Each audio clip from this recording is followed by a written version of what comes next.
estas cosas les acontecieron como ejemplo y son escritas para amonestarnos a nosotros sobre quienes los fines de los siglos han venido. Pablo hace un recuento de Israel, ¿verdad? Ahí en Corintios, y nos dice esto. Y uno de los grandes hombres que hemos tenido en la historia,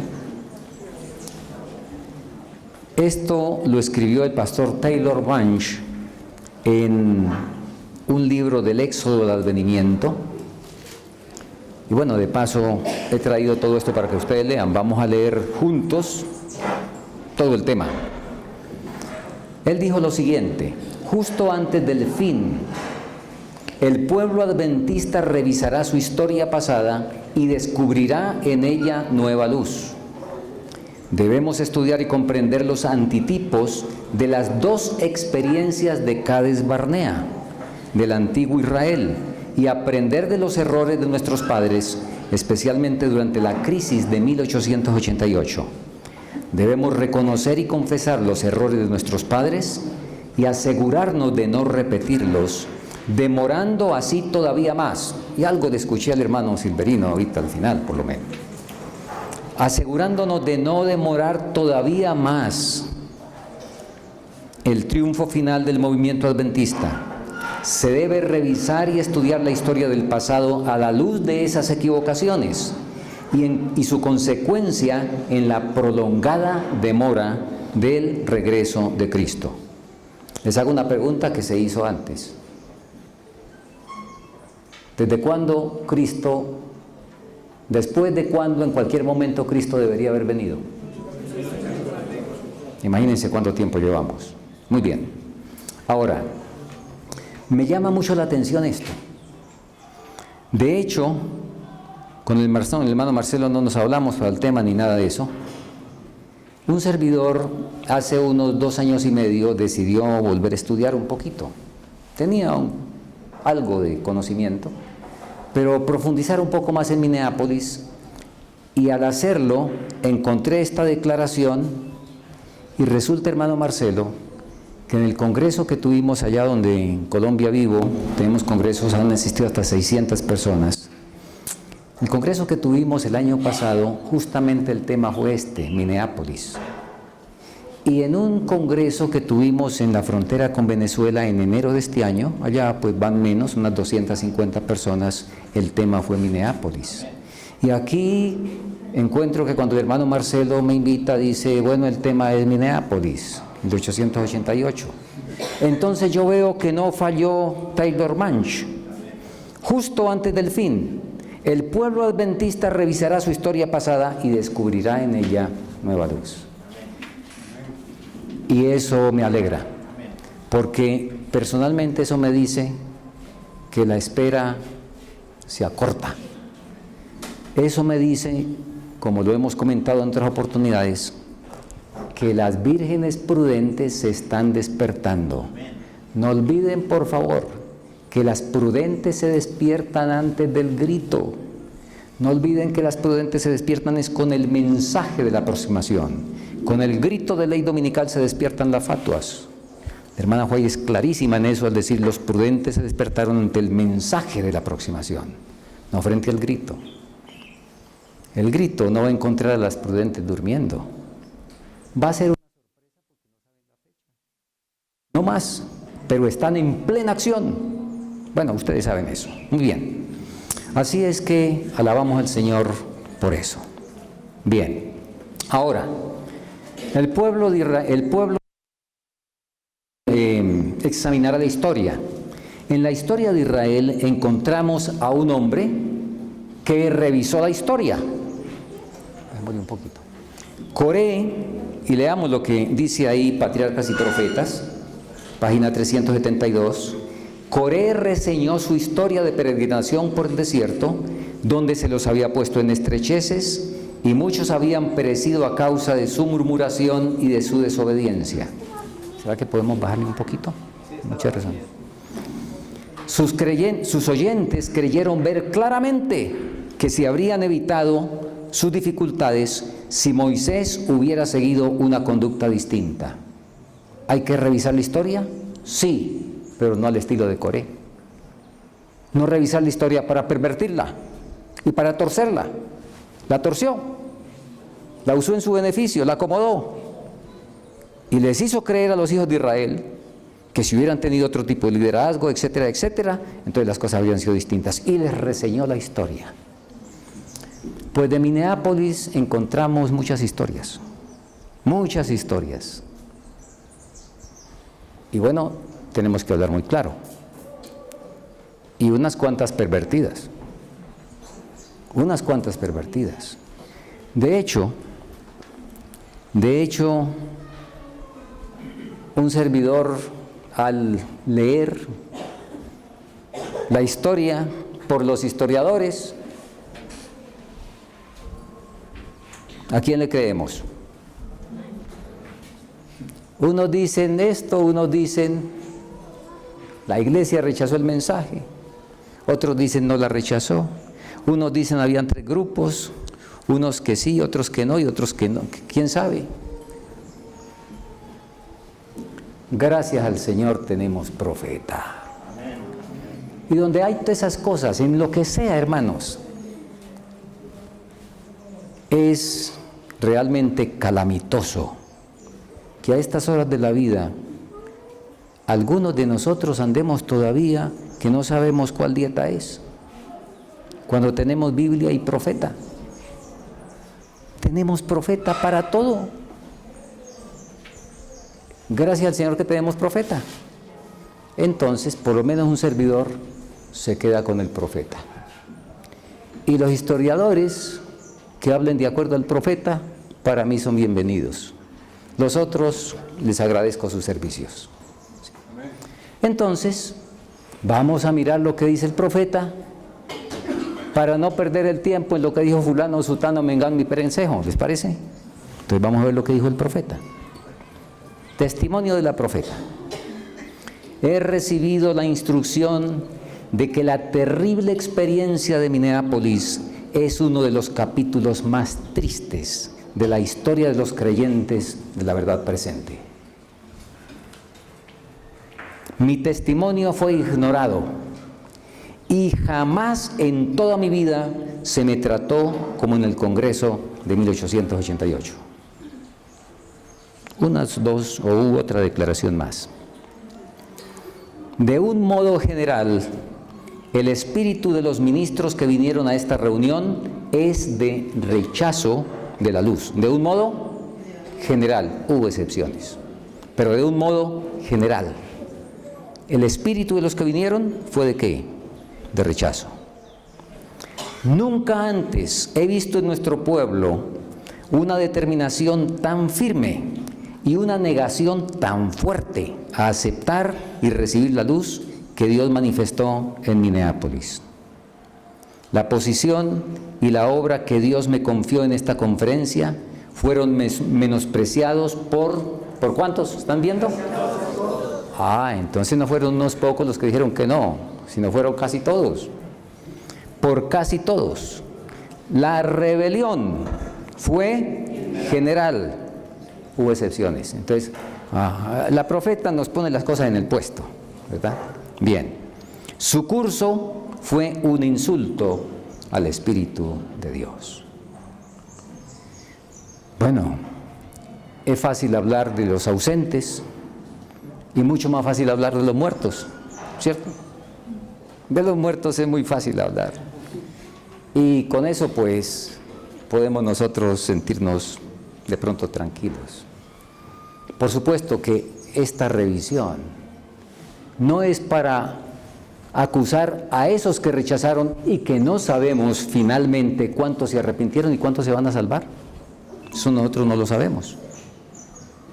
Sino, como todos entendemos, estas cosas están escritas ¿para qué? Nuestra enseñanza. Muy bien. Bueno, vamos a hacer un recuento, hermanos, porque ustedes sin duda todos han escuchado, y yo creo que esto pues es simplemente un repaso, pero quizá ahondemos en algunos aspectos. Ustedes saben, realmente el Señor quería venir para poco después de 1888. El cielo preparó todo, como vamos a ver. Y las señales del fin estaban todas andando para esa década. Vamos a revisar con documentación. En el mundo físico, vamos a ver qué estaba pasando.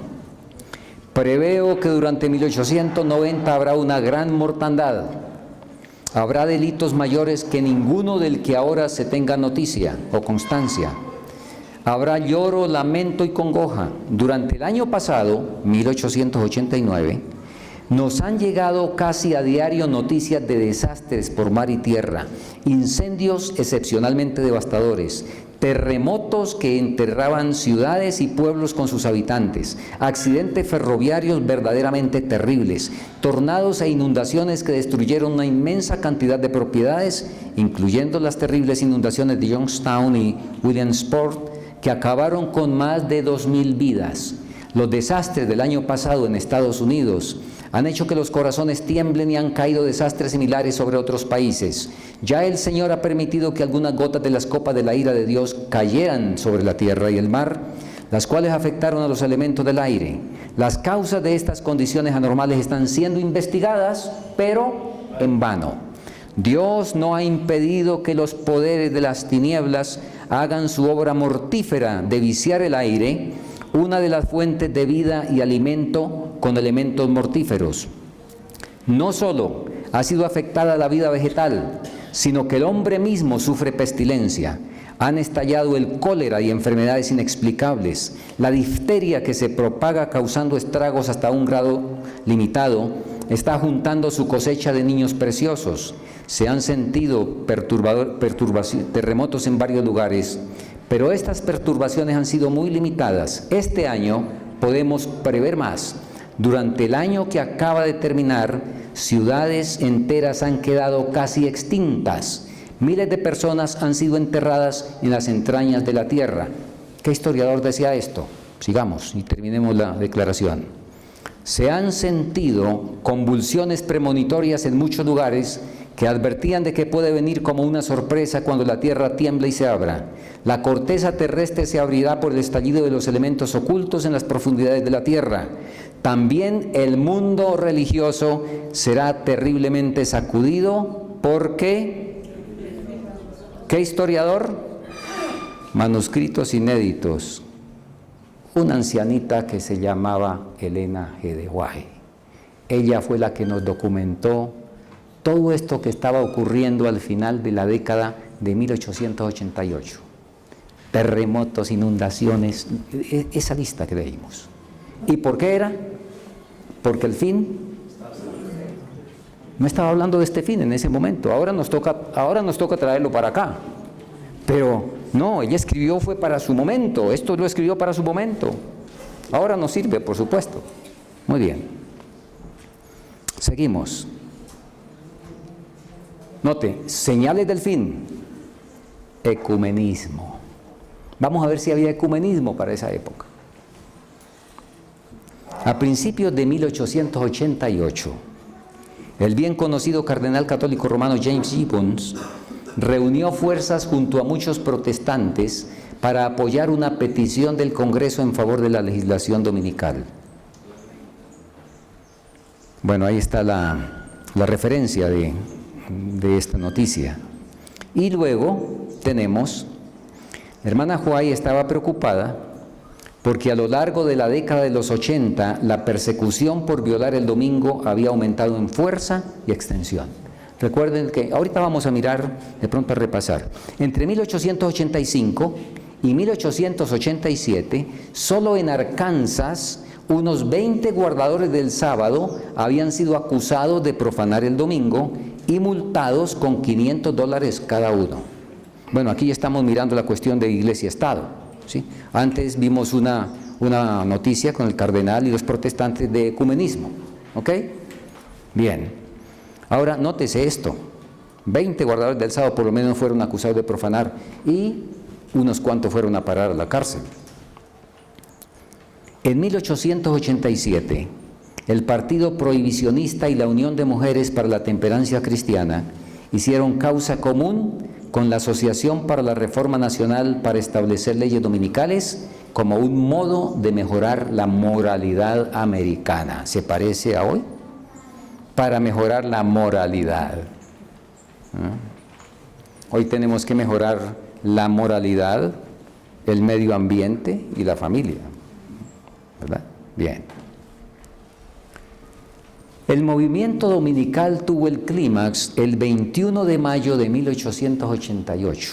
Nótese el año, el mismo año, cuando el senador Blair introdujo una propuesta en la ley, de ley en el Senado de los Estados Unidos para promover la observancia del Día del Señor como día de adoración religiosa.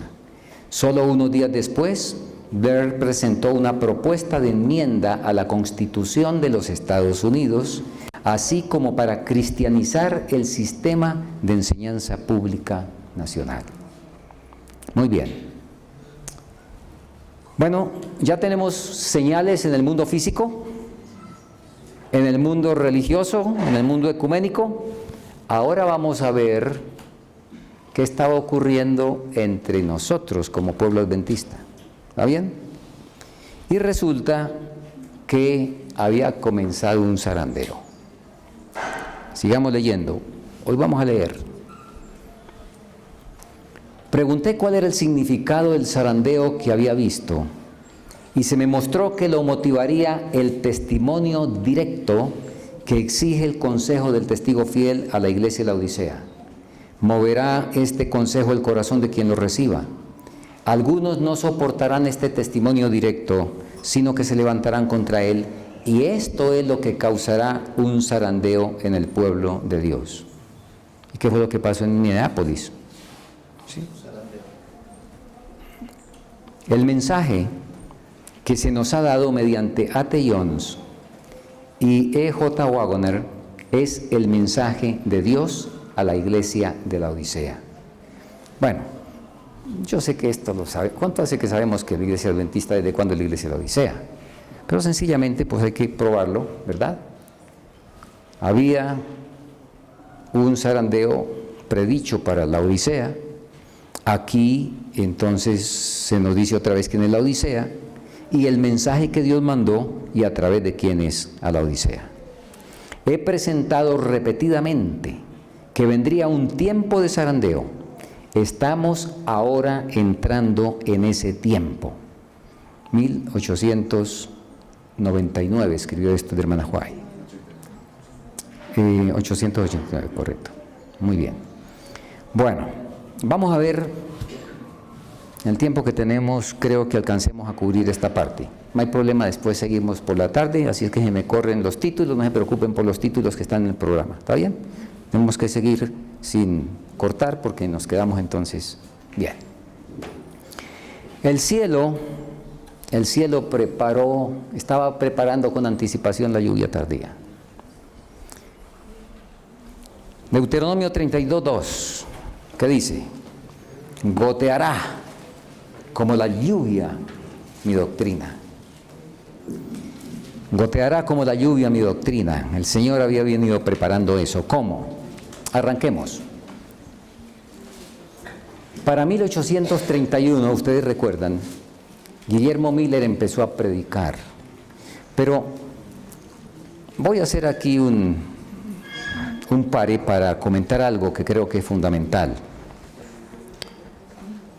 Todos han leído el capítulo del conflicto de los siglos, las acechanzas del diablo, ¿verdad? Bien. Entre las diferentes cosas que dice, comenta que cuando el ministro está preparando el sermón, ¿quién viene a mirar qué está haciendo? ¿Para qué? Para invitar a la gente. El diablo llega, se da cuenta y entonces dice, necesito que fulano no venga, que sutano, que mengano, que, en fin, los que más necesitan. Y les arma lo que él sabe armarle a cada uno de acuerdo a su necesidad de la vida que cree.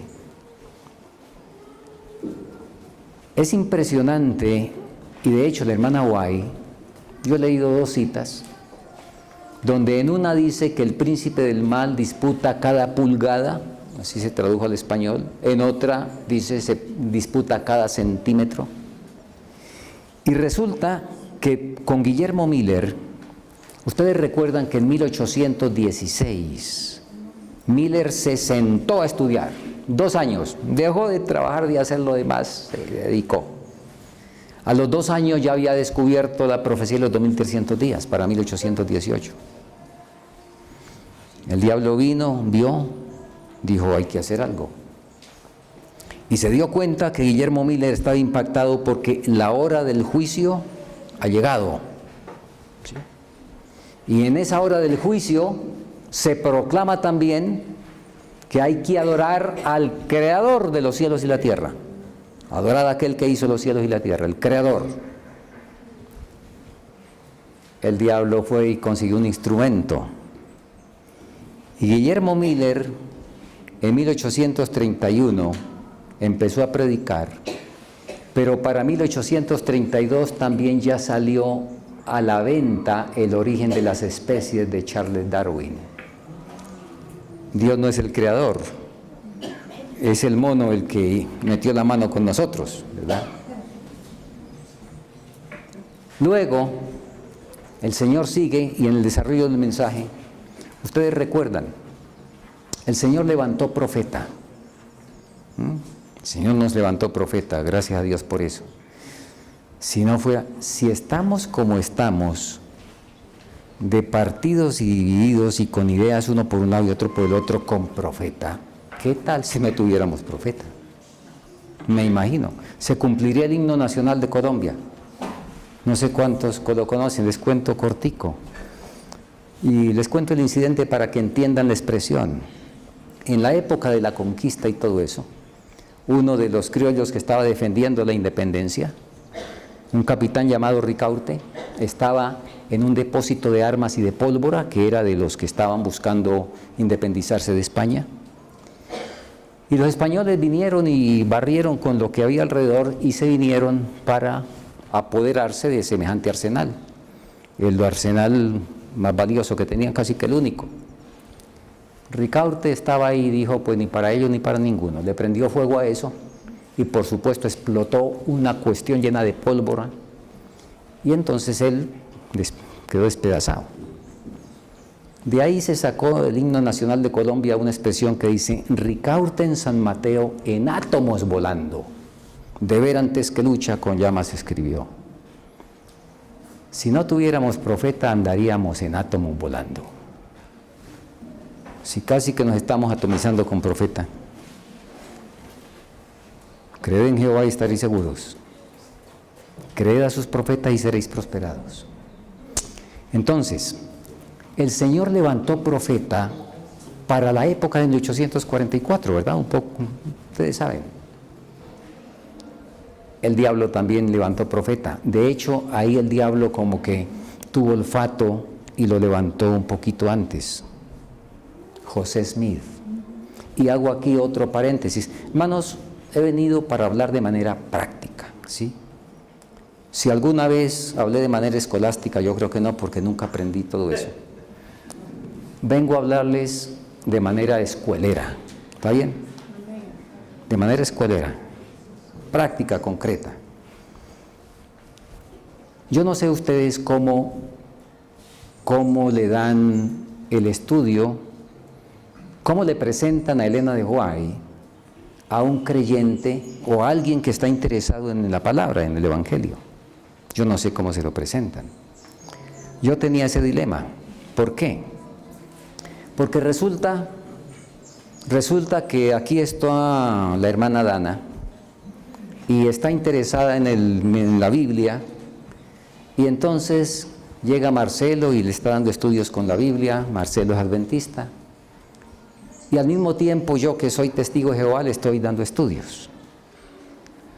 Y ella en amabilidad y pues necesita comparar, pues un día escucha al uno y otro día escucha al otro. Y llega Marcelo hoy y le cuenta la historia de que Dios llamó a una mujer y que le dio visiones y que un ángel le hablaba.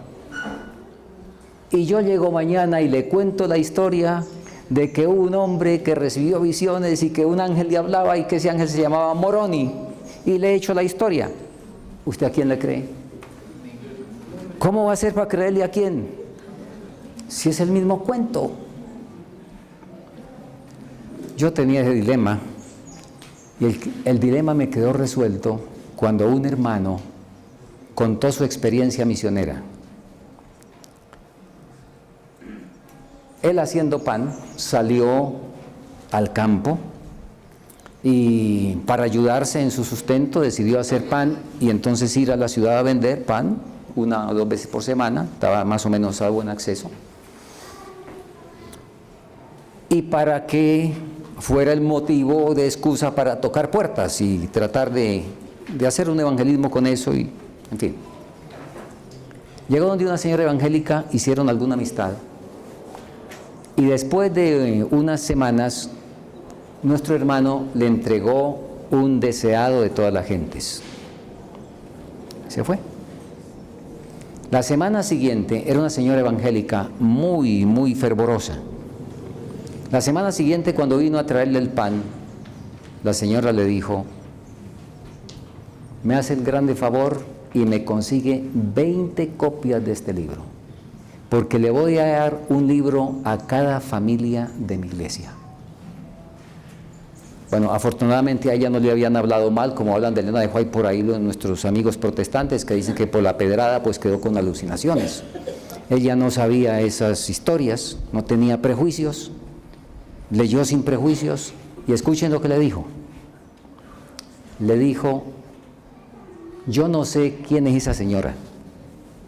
Yo lo único que sé es que ella no pudo escribir eso. Tuvo que ser un ángel que le cogió la mano y le llevó la mano. Ella sola estaba diciendo que eso era inspirado. Ella sola. Yo dije, de aquí en adelante, cuando necesite hablarle a alguien de Elena de White, antes de ponerme a contarle historias, le coloco en las manos un deseo de todas las gentes, un camino a Cristo, y me voy a orar. Y tuve esa experiencia, la he tenido. La tuve un tiempo después, con un amigo evangélico, bueno, un conocido, en un bus, en un viaje, orando al Señor, cómo ayudamos a la gente, cómo damos testimonio en tanto se presente la oportunidad. Bueno, en resumen, se presentó la oportunidad, es una historia muy bonita. Hablamos más de como 3 horas.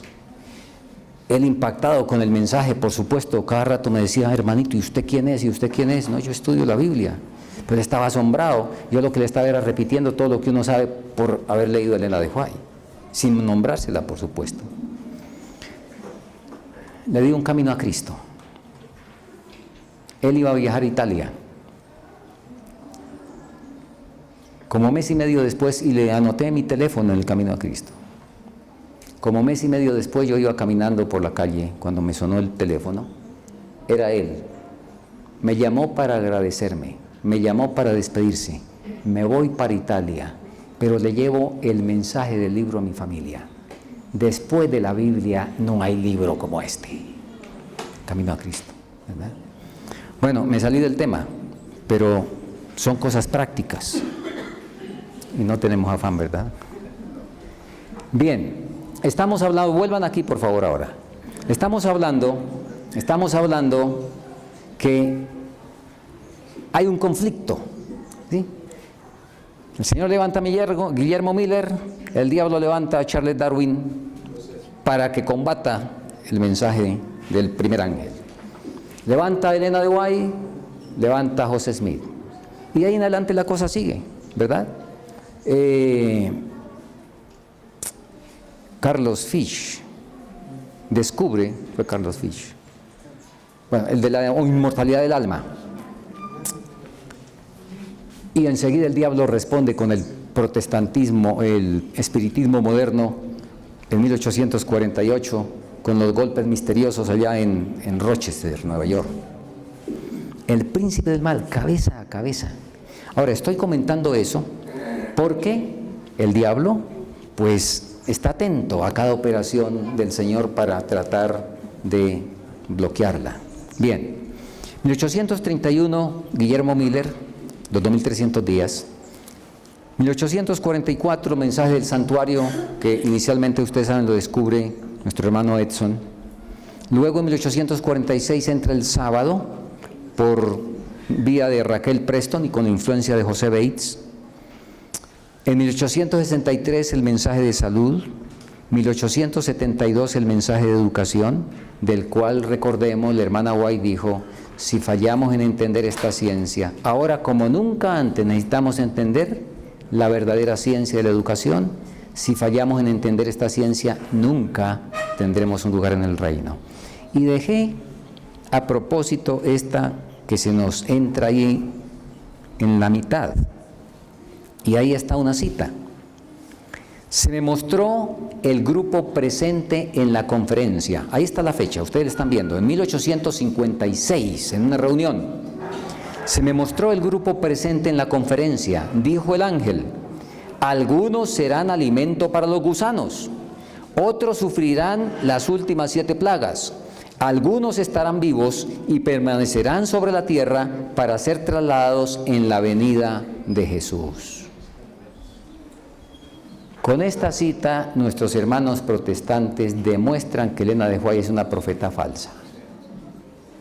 Sin duda ustedes lo saben, ¿cierto? ¿Por qué?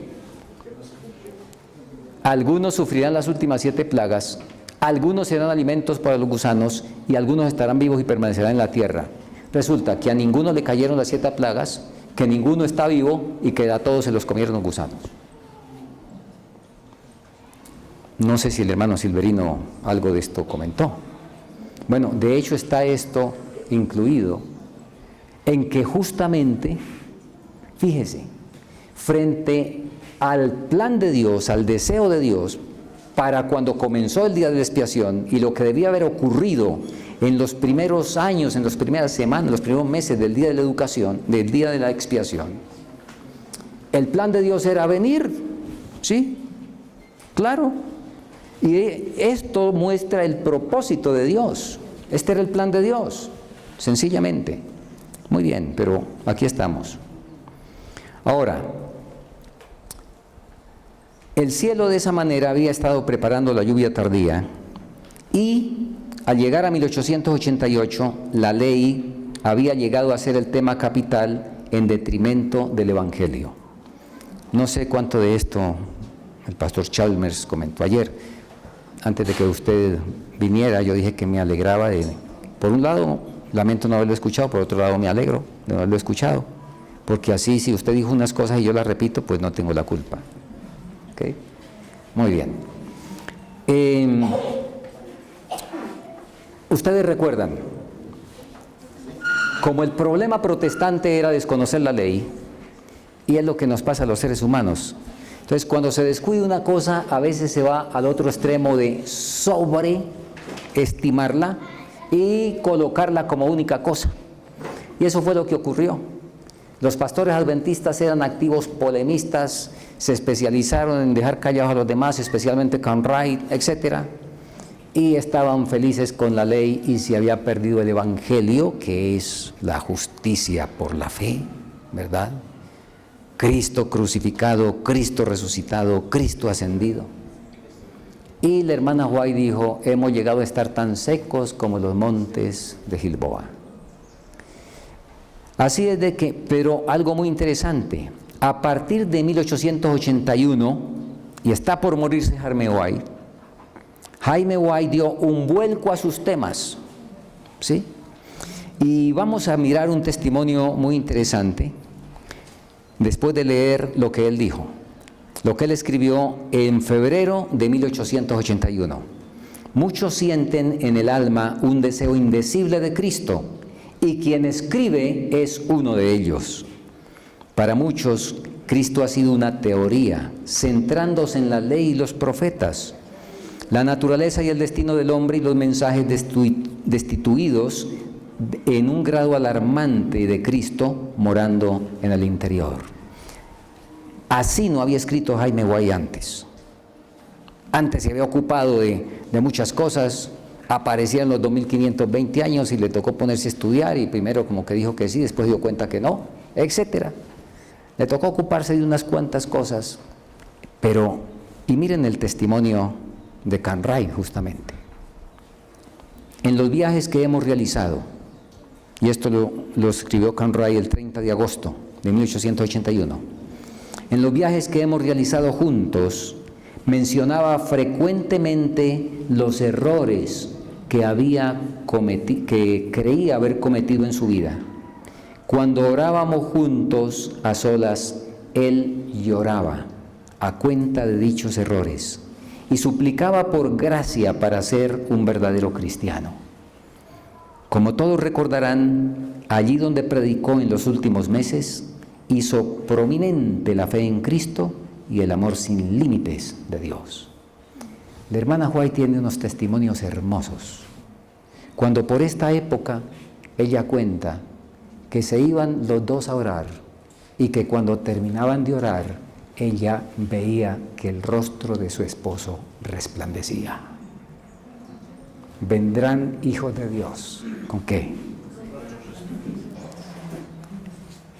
Yo creo que eso no es espiritual, por supuesto como resultado de la espiritualidad, pero yo creo que los semblantes resplandecientes van a ser un hecho físico real. Lo fue en Jesús, lo fue en Moisés, lo fue en Jaime White, hasta donde tenemos registro en sus últimos años. Tiene que serlo en usted y en mí, en esta última generación. Muy bien. Jaime murió el 6 de agosto de 1881 y Elena escribió: al sentarme, recuerden que la hermana Elena estaba muy enferma también, estaban los dos enfermos, pero él estaba muriéndose, así de que ella enferma fue a verlo. Al sentarme, teniendo en mi mano la de mi esposo moribundo, supe que Dios estaba a la obra. Sentada allí, a su lado en la cama, mientras él sufría de una fiebre tan elevada, me fue presentada una clara cadena de luz. A los obreros se los entierra, pero la obra prosigue. Tengo obreros, y hemos destacado eso, no sé si se alcanza a ver. Tengo obreros que se harán cargo de esta obra, no temas. Oh, qué esperanza, ¿verdad? Ella sosteniendo la mano de su esposo que estaba muriéndose. Yo le dice, y nosotros sabemos quién fue Jaime White.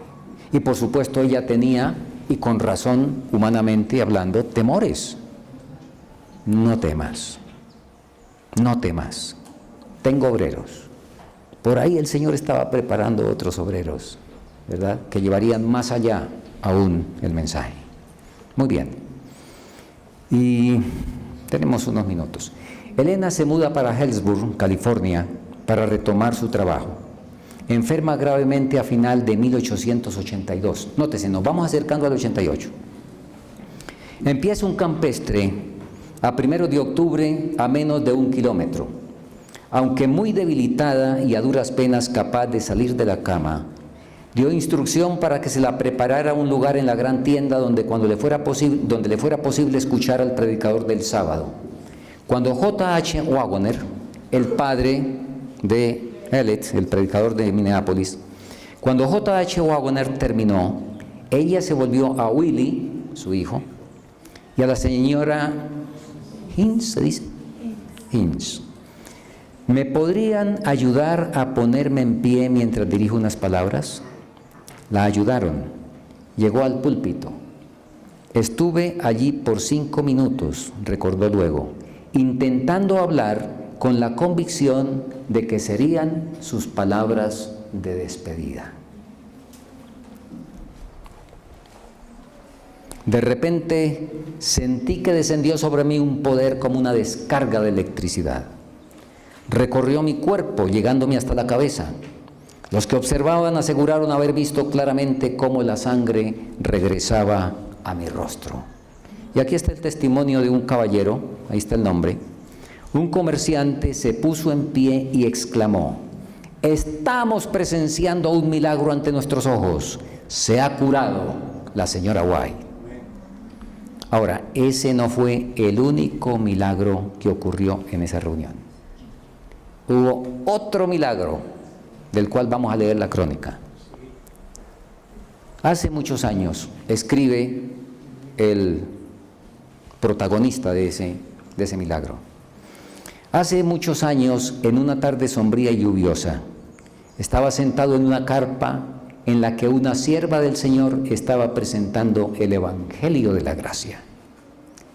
No queda en mí recuerdo de una sola palabra del texto o de los textos que empleó la predicadora, y nunca he sido consciente de haber escuchado una sola palabra.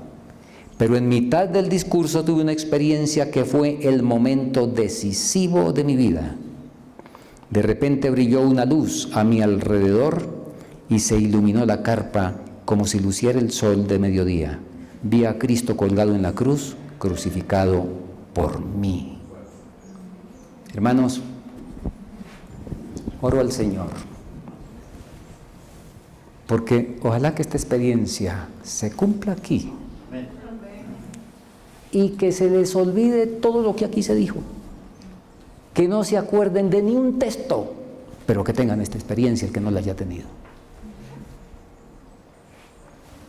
Eso es lo que necesitamos, eso es lo que necesitamos. Seguimos leyendo. En aquel momento tuve mi primer conocimiento positivo que me inundó como un diluvio de que Dios me amaba. ¿Cuántos de nosotros repetimos que Dios nos ama? Y también le decimos que lo amamos, pero ni lo uno ni lo otro. Él sí nos ama, pero me refiero es cuánto realmente cuando nos enamoramos, ¿sí sentimos que el otro nos ama o no? Bueno, ¿cuánto sentimos eso de Dios? Aquí este caballero, por primera vez, él era adventista de nacimiento, ¿verdad? Muy bien. Tuve por primera vez conocimiento positivo que me inundó como un diluvio, de que Dios me amaba y de que Cristo murió personalmente por mí. Punto y tal. Y seguimos leyendo. Dios y yo éramos los únicos seres de los que era consciente en el universo. Si es que pudiera describir mis sentimientos, no serían comprendidos por quienes no han vivido una experiencia similar. Y para los tales no hay necesidad que yo le explique. Tomé al punto la resolución de que estudiaría la Biblia a la luz de aquella revelación a fin de poder ayudar a otros a ver la misma verdad. Estoy seguro que la experiencia de Pablo en el camino a Damasco no fue más real que la mía. Aquí está el que experimentó esa visión, y ustedes lo conocen, y saben el nombre, y saben lo que pasó. Wagoner. ¿Qué había dicho Dios? Tengo obreros. Tengo obreros, le dijo Elena de White cuando ella estaba temerosa al ver que su esposo se moría. Aquí hay uno, pero no era el único. No era el único. Un joven nacido en 1850, que había pasado en el ejército 5 años, periodo durante el cual dedicó mucho tiempo al estudio de la Biblia y la historia. Durante semanas buscó intensamente al Señor y recibió brillante evidencia del perdón de sus pecados. Al salir de las aguas bautismales en 1874, gozosamente declaró: muerto para el mundo y vivo para mi Dios. Era una pequeña muestra de su energía y por qué fue divinamente escogido junto con Wagoner. Quiso estudiar formalmente en Battle Creek, pero su exitoso trabajo y la necesidad de obreros hizo que Jaime le urgiera a permanecer en el trabajo. Elena quería que él fuera a estudiar, pero Jaime no cambió de posición. Y aquí vemos algo interesante, ¿verdad? Y ustedes lo saben. La hermana White nunca aprovechó su condición de profeta para manejar al esposo. Jamás, jamás. Miren aquí. Era una cuestión de opinión. Quizá, no sabemos. El Señor nos dirá si hubiera sido mejor que Jones fuera a estudiar o que no. Pero Elena quería que fuera a estudiar. Jaime dijo que no, y no fue porque Jaime dijo que no. Ustedes saben eso, de paso, todos saben. Hogares, esposos. el esposo cristiano entenderá y practicará que su esposa es igual a él en dignidad y derechos. Y por supuesto, nadie debe someterse al otro si se sale de un principio. Y la esposa tiene que conservar su individualidad. Pero en las cosas de forma, cuando difieren de opinión y no logran ponerse de acuerdo, la luz que tenemos es que la esposa debe ceder la opinión. Estamos hablando de ceder la opinión, no estamos hablando de violar ningún principio. ¿Está bien? Bueno, otro paréntesis. Así es de que Elena dijo que fuera, quería que fuera, Jaime dijo que no fuera, y entonces este hombre no fue, pero estudió profundamente, y eso, el no haber ido a estudiar a Battle Creek, no impidió que tuviera un enorme crecimiento en su conocimiento bíblico histórico por su estudio autodidacta. Gran paladín de la libertad religiosa, su elocuente y persuasivo discurso ante el Senado de los Estados Unidos en diciembre de 1888 echó atrás la ley dominical que estaba a punto de ser aprobada como ley nacional. Y este es el hombre que ustedes saben. Bueno, el tiempo se nos fue. Seguiremos esta tarde. Señor les bendiga. Y hermanos, de esta sesión me gustaría que por la gracia del Señor permitamos a su Espíritu que nos impacte la experiencia de Wagoner. Y repito eso.